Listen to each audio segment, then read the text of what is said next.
ഒരിക്കൽ മൊറോക്കോയിൽ നിന്ന് ഒരു ചെകുത്താൻ നമ്മുടെ നാട്ടിലേക്ക് വന്നു.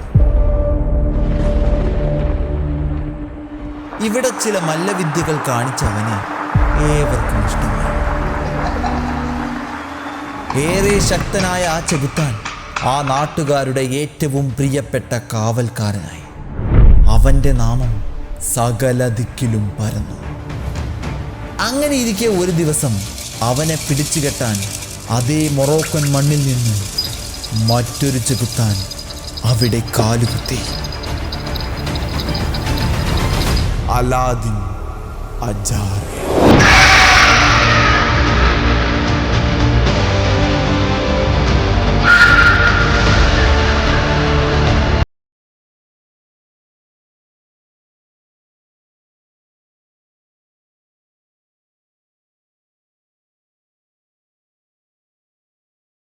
ഇൻട്രോ കണ്ടിട്ട് എന്ത് തേങ്ങാന്ന് ചിലപ്പോൾ നിങ്ങൾ ചിന്തിക്കുന്നുണ്ടാവും. I got you bro. ഒരു ഹോട്ട് ഫോറിൻ സൈനിങ് നടന്നിട്ടും അതിനെപ്പറ്റി ഇൻട്രോ ഇറക്കാതെ പ്രീ മാച്ച് വീഡിയോയ്ക്ക് ഇൻട്രോ ഇമ്പോർട്ടൻസ് കൊടുത്താൽ എൻ്റെ മനസ്സാരും കാണാതെ പോകരുത്. സംഭവം എന്താണെന്ന് വെച്ചാൽ ഞാൻ ഈ ഇൻട്രോ ഇന്നലെ രാത്രിയാണ് കഷ്ടപ്പെട്ട് സെറ്റ് ചെയ്ത് വെച്ചത്. അപ്പോഴാണ് ടബേന്ന് പറഞ്ഞിട്ട് ഒരു ഫോറിൻ സൈനിങ് വരുന്നത്.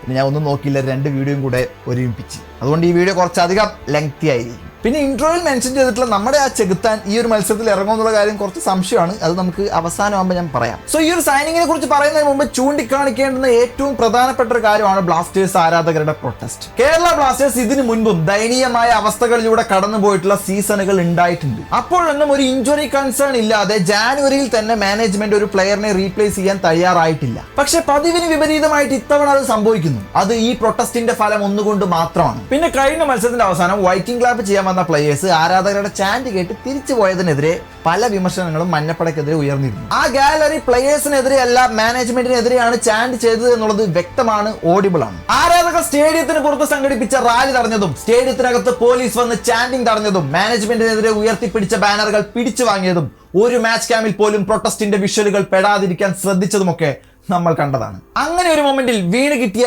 ഏക ക്ലിപ്പായിരുന്നു ആ ചാൻഡിങ്ങിന്റേത്. ഇട്ടാവട്ടത്ത് കിടന്നിരുന്ന പ്രൊട്ടസ്റ്റ് ISL തന്നെ ഒഫീഷ്യലായിട്ട് പോസ്റ്റ് ചെയ്തു. പിന്നെ അവർ റിമൂവ് ചെയ്തു. പക്ഷേ അപ്പോഴേക്കും ഈ വീഡിയോ വൈറലായി കഴിഞ്ഞു. പിന്നെ ആ ഒരു മൊമെന്റിൽ ലൂണയ്ക്ക് അത് ഹേർട്ട് ആയിട്ടുണ്ടാവും എന്നൊക്കെ പറയുന്നത് കണ്ടു. അത്രയ്ക്ക് ലോ അല്ല മനസ്സുള്ള ഒരാളൊന്നും അല്ല ലൂണ. ഈ പ്രൊട്ടസ്റ്റ് ബ്ലാസ്റ്റേഴ്സ് ടീമിനെ നശിപ്പിക്കാൻ വേണ്ടിയിട്ടല്ല, ഒരു ബെറ്റർ ബ്ലാസ്റ്റേഴ്സിനെ ബിൽഡ് ചെയ്യാൻ വേണ്ടിയിട്ടാണ്. അതുകൊണ്ട് തന്നെ ഈ കാര്യങ്ങളൊക്കെ നമ്മളെക്കാൾ നന്നായിട്ട് പ്ലേയേഴ്സിന് വ്യക്തമായിട്ട് അറിയാം. സോ ഒരു ഉത്തരവാദിത്തപ്പെട്ട ക്യാപ്റ്റൻ എന്ന നിലയ്ക്ക് കൃത്യമായിട്ടൊരു ഡിസിഷനാണ് ലൂണ അവിടെ എടുത്തത്, ബാക്ക് ഓഫ് ചെയ്തത്. അങ്ങനെ ഒരു തീരുമാനം ലൂണ എടുത്തത് കൊണ്ട് മാത്രമാണ് ഈ ചർച്ച ഇത്രയധികം വൈറലായത്. സോ എന്തായാലും ഈ ഒരു കാര്യത്തിൽ ലൂണയ്ക്ക് വേദനിച്ചോ എന്നാലോചിച്ചിട്ട് നിങ്ങളാരും വേദനിക്കേണ്ട, ഒരു കുഴപ്പമില്ല. പിന്നെ ഈ വിഷയത്തിൽ വന്ന വേറൊരു പെർസ്പെക്റ്റീവ് ആയിരുന്നു വിയർത്ത് കളിച്ച പ്ലേയേഴ്സിന് വൈക്കിംഗ് ക്ലാപ്പ് കൊടുക്കാമായിരുന്നു എന്ന്. എന്നാൽ കേട്ടോ, ഇതിനു മുൻപും ഈ ടീം മോശം കളി കളിച്ചപ്പോഴും തോറ്റ് തകർന്നപ്പോഴും കൃത്യമായിട്ട് തന്നെ ആരാധകർ ടീമിന് ഊർജം പകർന്നിട്ടുണ്ട്. പക്ഷെ ഇത്തവണ ആരാധകർ അവരുടെ പ്രതിഷേധം കൃത്യമായിട്ട് ഡെലിവർ ചെയ്യുകയാണ് ചെയ്തിട്ടുള്ളത്. ഒരു വിജയം കൊണ്ട് മാത്രം ആരാധകരുടെ ആഗ്രഹം തൃപ്തിപ്പെടുത്താൻ സാധിക്കുന്നതല്ല എന്നാണ് അവിടെ പ്രതിപാദിക്കുന്നത്. ആ നിലപാടിൽ ഉറച്ചു നിന്ന് പ്രതിഷേധിച്ച മഞ്ഞപ്പടയ്ക്ക് അഭിനന്ദനങ്ങൾ. അതിന്റെ ഫലമായിട്ട് തന്നെയാണ് ഈ സൈനിങ് നടന്നിട്ടുള്ളത് എന്ന് ഉറപ്പായിട്ടും പറയാം. ആ സൈനിങ്ങിനെ പറ്റി പറയുന്നതിന് മുമ്പ് ഒരു കാര്യം. നമസ്കാരം ഏവർക്കും, ഡോണിക്സ് ക്ലാസ് ചാനലിലേക്ക് വീണ്ടും സ്വാഗതം. മോണ്ടനെഗ്രോയിൽ നിന്ന് വന്നിട്ടുള്ള defensive midfielder cum centre back player Dusan Lagator. ശ്രദ്ധിക്കുക, ഡെബ്രസേനി എന്ന് പറയുന്ന ക്ലബിൽ നിന്ന് 80 ലക്ഷം രൂപ ട്രാൻസ്ഫർ ഫീ കൊടുത്തിട്ടാണ് നമ്മുടെ മാനേജ്മെന്റ് ഈ പ്ലെയറിനെ ഈ ക്ലബിലേക്ക് എത്തിച്ചിരിക്കുന്നത്. 30-കാരനായ ഡ്യൂസൻ 2026 വരെയുള്ള കോൺട്രാക്റ്റിലാണ് സൈൻ ചെയ്തിരിക്കുന്നത്. ഡിഫൻസീവ് മിഡായിട്ടും സെന്റർ ബാക്ക് ആയിട്ടും ഇദ്ദേഹം കളിക്കുമെങ്കിലും സ്പെസിഫിക്കലി DM റോളിൽ തന്നെയാണ് ഇദ്ദേഹത്തെ സൈൻ ചെയ്തിട്ടുള്ളത്. മോണ്ടനെഗ്രോ നാഷണൽ ടീമിൽ കളിച്ചിട്ടുള്ള, നിലവിൽ കളിച്ചുകൊണ്ടിരിക്കുന്ന ഡെബ്രസേനി എന്ന് പറയുന്ന ക്ലബിൽ ആക്റ്റീവ്ലി കളിച്ചുകൊണ്ടിരിക്കുന്ന ഒരു പ്ലെയർ കൂടെയാണ് ഇദ്ദേഹം. പക്ഷേ ലാസ്റ്റ് മാച്ചിൽ ചെറുതായിട്ട് ഒരു റെഡ് കാർഡ് വാങ്ങി സസ്പെൻഷനിലായിട്ടാണ് മച്ചൻ അവിടെ നിന്ന് ഇങ്ങനെ കയറി വന്നിട്ടുള്ളത്. പിന്നെ തരക്കേടില്ലാത്ത രീതിയിൽ കുറച്ച് യെല്ലോ കാർഡും വാങ്ങിക്കൂട്ടും. സോ ഡിസിപ്ലിന്റെ കാര്യത്തിൽ കുറച്ച് പ്രശ്നങ്ങളുണ്ട്. ഇദ്ദേഹത്തിന്റെ മാച്ച് വീഡിയോസുകൾ അധികം ഇന്റർനെറ്റിൽ അവൈലബിൾ അല്ല. പിന്നെ കുറെ എഴുതിയിട്ടുണ്ട് ഇദ്ദേഹം മുന്നേറ്റത്തിൽ ഒരുപാട് സപ്പോർട്ട് കൊടുക്കുന്ന ഒരു പ്ലെയർ ആണെന്നൊക്കെ. പക്ഷേ ഒന്നും കാണാതെ നമുക്കൊന്നും അസ്യൂം ചെയ്യാൻ പറ്റില്ല. ഇവിടെ വന്ന അദ്ദേഹത്തിന്റെ കളി രീതി എങ്ങനെയാണെന്നൊക്കെ നമുക്ക് കണ്ടറിയാം. എന്തായാലും മച്ചാൻ കൊച്ചിയിൽ എത്തിയിട്ടുണ്ട്.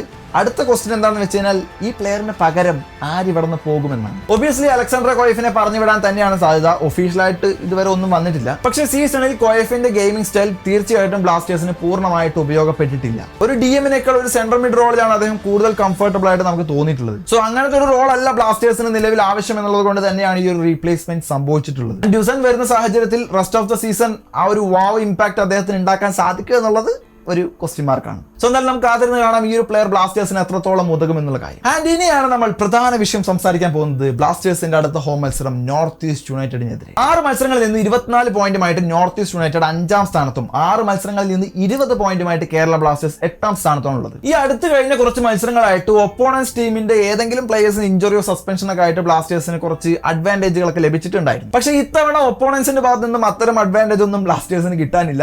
യഥാർത്ഥ അഗ്നി പരീക്ഷ തന്നെയായിരിക്കും നോർത്ത് ഈസ്റ്റ്. കഴിഞ്ഞ 3 മത്സരങ്ങളായിട്ട് സമനില വഴങ്ങിയിട്ടാണ് നോർത്ത് ഈസ്റ്റ് വരുന്നത്. പെഡ്രോ ബെനാലി എന്ന് പറയുന്ന കോച്ചിന്റെ ആറ്റിറ്റ്യൂഡ് പ്രകാരം ഈ ഒരു മത്സരം വിജയത്തിൽ കുറഞ്ഞതൊന്നും പുള്ളി എക്സ്പെക്ട് ചെയ്യുന്നുണ്ടായില്ല. ബെനാലിക്ക് ഒറ്റ ഫോർമേഷൻ പ്രിഫറൻസ് മാത്രമാണുള്ളത്, അത് 4-2-3-1 ആണ്. എല്ലാ മത്സരത്തിലും ഇതേ ഫോർമേഷൻ റിപ്പീറ്റ് ചെയ്തിട്ടും അവരെങ്ങനെ സക്സീഡ് ചെയ്യുന്നു ചോദിച്ചു കഴിഞ്ഞാൽ അത് പ്ലേയേഴ്സിന്റെ അബിലിറ്റി കൊണ്ട് മാത്രമാണ്. ഗുലേമായ മുൻനിർത്തി കളിക്കുമെങ്കിലും നോർത്ത് ഈസ്റ്റിന്റെ കോർ സ്ട്രെങ്ത് അടങ്ങിയിട്ടുള്ളത് മധ്യനിരയിലാണ്. 2 വിങ്ങുകളിലായി നിലവിലെ ISL ഏറ്റവും മികച്ച വിങ്ങേഴ്സിനെ തന്നെയാണ് ബെനാലി ഇറക്കി വിട്ടിരിക്കുന്നത്. അലാദിൻ അജാരെ നിലവിൽ ISL 15 ഗോളുമായി ടോപ്പ് സ്കോററാണ്. തന്ത്രപരമായി ചാർജ് ചെയ്ത് മുന്നേറുന്ന അജാരയെ മാർക്ക് ചെയ്യാൻ എതിർ ടീം ഡിഫൻസിന് വളരെ ബുദ്ധിമുട്ടാണ്. മറുവശത്ത് കളിക്കുന്നത് മലയാളി താരമായിട്ടുള്ള Jithin MS, surely the most underrated player. വിദേശ താരമായിട്ടുള്ള അജാരയ്ക്കൊപ്പം എതിരാളികളിൽ പ്രഹരമേൽപ്പിക്കാൻ ജിതിൻ MS വഹിക്കുന്ന പങ്കും വളരെ വലുതാണ്. ഇവർക്ക് താങ്ങായി മധ്യനിരയിൽ മായക്കണ്ണനും ബെമാമറും കൂടെ ചേരുമ്പോൾ പ്രെഡിക്റ്റബിൾ ഫോർമേഷന് മുന്നിൽ പോലും എതിരാളികൾക്ക് പിടിച്ചു നിൽക്കാൻ പറ്റുന്നില്ല. സാക്കോയുടെ കീഴിൽ നോർത്ത് ഈസ്റ്റിനുള്ളത് ദ ബെസ്റ്റ് ഡിഫൻസ് എന്നൊന്നും പറയാൻ പറ്റില്ല.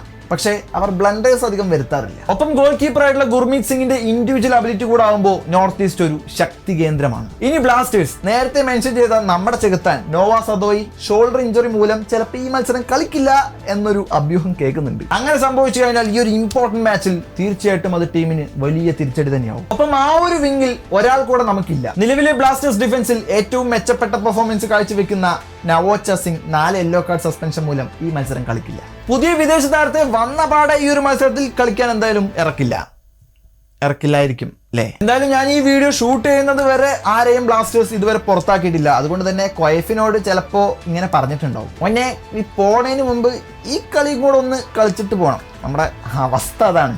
ഇനി വേറൊരു പോസിബിലിറ്റി എന്താണെന്ന് വെച്ച് കഴിഞ്ഞാൽ കൊയഫിനെ പുറത്താക്കാതെ റിസർവ് ചെയ്യാനും സാധ്യതയുണ്ട്, നമ്മുടെ സൊട്ടേരിയൊക്കെ ചെയ്യുന്നത് പോലെ. എന്തായാലും ഈ ഒരു മത്സരത്തിൽ ആദ്യ 11-ൽ വിപിൻ സ്റ്റാർട്ട് ചെയ്യുമെന്ന് തന്നെയാണ് പ്രതീക്ഷിക്കുന്നത്. ഒപ്പം കഴിഞ്ഞ മത്സരത്തിലെ ഹോൾ 4 അറ്റാക്ക് എത്രത്തോളം ഇമ്പാക്ട്ഫുൾ ആയിരുന്നു എന്നുള്ളത് നമ്മൾ കണ്ടതാണ്. സോ അതുകൊണ്ട് തന്നെ ഈ ഒരു മത്സരത്തിൽ തുടക്കത്തിൽ തന്നെ 2 മെൻ സ്ട്രൈക്കറെ വെച്ച് സ്റ്റാർട്ട് ചെയ്യോ അതോ കഴിഞ്ഞ മത്സരത്തിലെ സെയിം സ്ട്രാറ്റജി കൊണ്ടുവരുന്നൊക്കെ നമുക്ക് കണ്ടറിയാം. എന്തായാലും കഴിഞ്ഞ മത്സരങ്ങൾ പോലെയല്ല, കുറച്ചധികം പ്രതീക്ഷയോടെ തന്നെയാണ് ഈ ഒരു മത്സരം നമ്മൾ കാണാൻ പോകുന്നത്. നോർത്ത് ഈസ്റ്റിനെതിരെ ബ്ലാസ്റ്റേഴ്സ് എങ്ങനെ ചെറുത്ത് നിൽക്കും എന്നുള്ളത് നമുക്ക് കണ്ടറിയാം. ഇഷ്ടപ്പെട്ട് തന്നെ ലൈക്ക് ചെയ്യാനും ഷെയർ ചെയ്യാനും സബ്സ്ക്രൈബ് ചെയ്ത് ഈ ഒരു മത്സരവുമായി ബന്ധപ്പെട്ട്, ഈ പ്ലെയറുമായി ബന്ധപ്പെട്ട്, ഈ വിഷയവുമായി ബന്ധപ്പെട്ട് നിങ്ങളുടെ വലിയ അഭിപ്രായങ്ങൾ തീർച്ചയായിട്ടും കമന്റ് ചെയ്യാൻ മറക്കരുത്.